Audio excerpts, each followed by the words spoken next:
BRS వాళ్ళు 5 సీట్లు అమ్ముకుందారని మాట్లాడతారు. ఈ అమ్ముకున్నాడు కొనుక్కోడు సంస్కృతి ఉందిరా ఆయన. అమ్ముకోవాలన్నా కొనుక్కోవాలన్నా నీతోనే సాధ్యమవుతుంది. ఓటుకు నోటు దొంగ నువ్వే కదా. ఇప్పుడు అమ్ముకున్నది కూడా నువ్వే. నిన్ను అరెస్ట్ చేసి నీ బెయిల్ క్యాన్సిల్ చేసి లోపలేయకుండా ఉండడం కోసం, నీ మీద చర్యలు తీసుకోకుండా ఉండడం కోసం ఆల్రెడీ చీకటి ఒప్పందం చేసుకొని మోడీతో వచ్చి బీజేపీ ఎంపీలు గెలవటానికి 2018లో ఏ విధంగా అయితే వ్యవహరించారో కాంగ్రెస్ పార్టీ, అది నిజామాబాద్లో చూసినా ఇంకో దగ్గర చూసినా ప్రూవ్ అయింది కదా. కాంగ్రెస్ తీసుకుపోయి మొత్తం బీజేపీకి వేసుకున్నటువంటి పరిస్థితి కనపడ్డది కదా.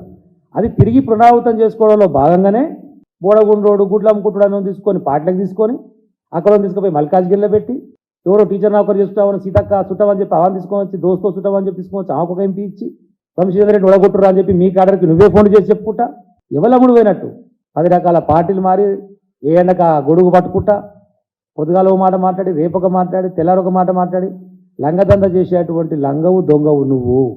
ఆ చీకటి ఒప్పందంలో భాగంగానే నన్ను అరెస్ట్ చేయకురి, నా జోలికి రాకురి, మీ ఎంపీ ఎన్నికలకు నేను అడ్డం రాను, కాంగ్రెస్ పార్టీ బలహీనమైన అభ్యర్థులను పెడతా, దారుణాగేందరికి పేస్తారని నీకు దిక్కే లేకుండా ఇళ్ళకెళ్ళి తీసుకోవాలి ఎమ్మెల్యే ఉండంగా సికినాలే పెట్టినావు.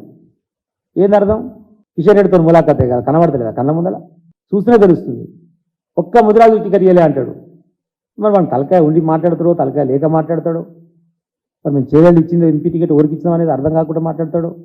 14 ఎంపీలు గెలిపి ముదిరాజుని మంత్రి చేస్తాడు అంటే ఎంత తెలిగి మాట్లాడింది తెలుసా ఇప్పుడు?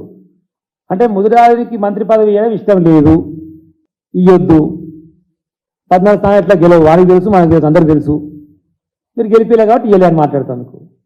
అయితే బీసీఏలో చేరుతానికి ఆల్రెడీ 3 జడ్జిలతో కూర్చున్నటువంటి ధర్మాసనం ఇచ్చింది. స్టేట్ గవర్నమెంట్ ఇష్టం బీసీడీలోకి వెళ్ళి తీసి తెచ్చుకుంటే బీసీఏలో చేర్చుకొని ముదిరాజని చెప్పేసి ఆ అవగాహన లేదు నీకు. ముఖ్యమంత్రి మా దౌర్భాగ్యం ఏం చేయాలి?